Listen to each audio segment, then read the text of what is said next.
Scott Jonesy with $1 says, so do we need your commissary details or what? Also, I have a plan to use vegans as a fuel source. No, I will not need a commissary fund. Tomorrow is when I put all of my stupid feuds and bitterness and all that shit to bed. It's I've written something very nice for tomorrow. Like I said, I kind of had an epiphany while I was with family and friends and loved ones this weekend camping. I talked to Todd yesterday. We're all set to go. Everything's good. Todd's words, he said everything's in place. He goes, if there was anything to worry about, I would let you know. He said we're all ready to go for Wednesday. So I'm excited about that. I know there's a lot of people who have their theories and I don't really address their theories because I like to let them have them and just build them as big as they can. Because if I go at them, they get angry and then they get all worked up and blah, blah, and it doesn't really do anything for me.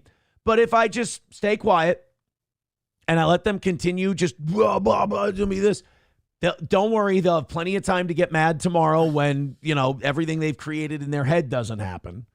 So, I'm not going to fight with individual people who watch this all for just, something to do. God bless you.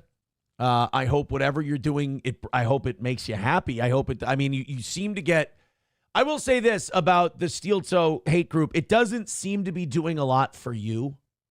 Right. You guys get worked up no matter what. And this is a character judgment, and I'm sorry for doing a character judgment on you.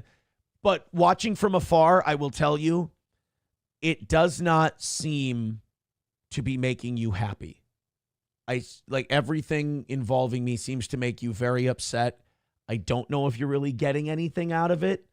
I would try to do something that's a little more life fulfilling. But again, I'm assuming that you will hear that message and you'll go, you, blah, blah, blah, you're a piece of shit. That's fine.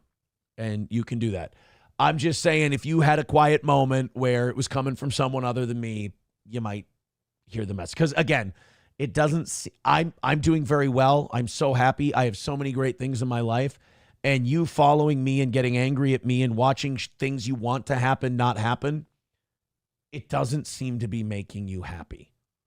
So, and I'm talking just random internet people, like you parasocially clinging to this thing and then just constantly getting mad at it when it doesn't go your way.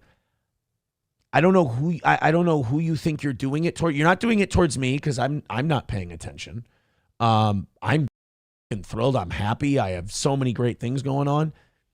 It just seems like you're making yourself miserable and shouting into the wind. So if I were you, I would stop and I would try to focus on things that make me happy. But if you're incapable of doing that, hey, I'm not here to stop you. Chugi with $1.99 says, any hope of getting Melton barred from the court? No, of course not. Let him waste his money. Is he going to be there? If he is, I think it's a bad look. Yeah, not for him. Not for him. He can do whatever he wants, but I think it's a bad look. But, who am I? Again, when people are making mistakes, don't interrupt them. Let them. Right. I'm going in there very businesslike tomorrow. I talked to my attorney. He told me exactly what's going to happen. So we go in, we do that. I leave, and then the whole thing's over.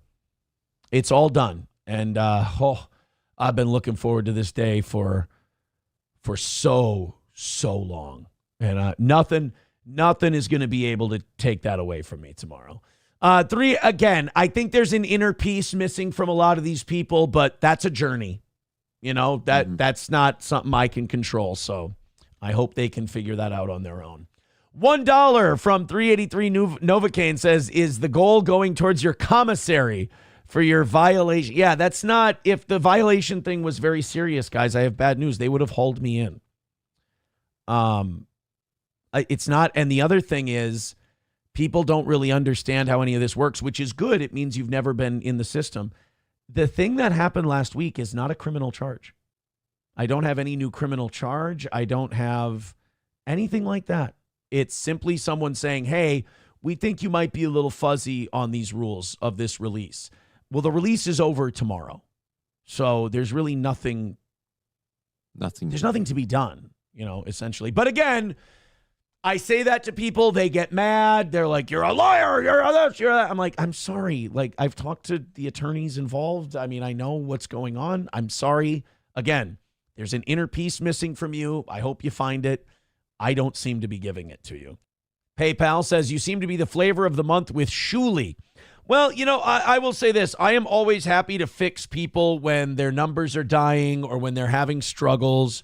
I do a very interesting show. We do very good numbers. Yesterday, we peaked out at over 1,000 on Restream. We averaged in the 800s. I understand. Like, I have coattails that can be grabbed onto. Thought Vince the lawyer was the most underrated dabbler. He could get under Shuli's skin like no one else. Shame he's not around anymore. I don't know anything about that, to be honest. I've always been cool to Shuli. I always kind of see Shuli whenever he brings up Steel Toe. I see it as Shuli needs something real bad. Shuli's down bad and needs some content because I don't know. I don't, no offense, I don't feel any heat from old Shuli. I think he flared up and kind of became a thing with the Stuttering John stuff for a while. And now it's just it's like watching an old wrestler that used to be on TV and now he's wrestling at a high school gym in your town. It's like, oh, he's that guy who used to do that thing. Like, remember the guy who played Eugene, the retarded wrestler? I wrestled on a card with him once. We weren't in the same match, but I wrestled on the same card as him. And he did the Eugene gimmick like it was 2006, 2007. And he did the Eugene thing. That's kind of like when, Shuli goes, oh, Shuli's talking about you. I'm like, oh, okay. So the Eugene gimmick kind of wore thin for the day and he needed something else. Again, I don't mind. Like I said, I'm used by a lot of people when they have nothing because I'm more interesting. I'm more fascinating. And the numbers bear that out. $60 away from today's show. Thank you very much. That's why I respect Kevin Brennan, because Kevin Brennan always just texts me straight up and he's be like, hey, I'd like to use you on the show today. He'll just come out and say it. He'll be like, hey, you do nice numbers for me. You want to come on today? So I appreciate that. He's a little more honest than these other people who can't. I think I fucked these people up so bad it would kill them to admit that they need me. And, but I've been doing this long enough they don't need to say it. I know. They never will say it and you don't need them to say it because you kind of got them pegged. MMM12 says, is Aaron more jealous of Eugene in WWE or Shuli on Howard? I would say Eugene in WWE. That's for sure. I would say Eugene. $2 from numero uno Josh Denny fan. He says, Shuli came in last in the Win John's Job competition with multiple retards and opiate addicts beating him. # never forget. All I know about the Win John's Job thing is, wasn't that where Richard Christie came in? I think that's where Richard became a thing.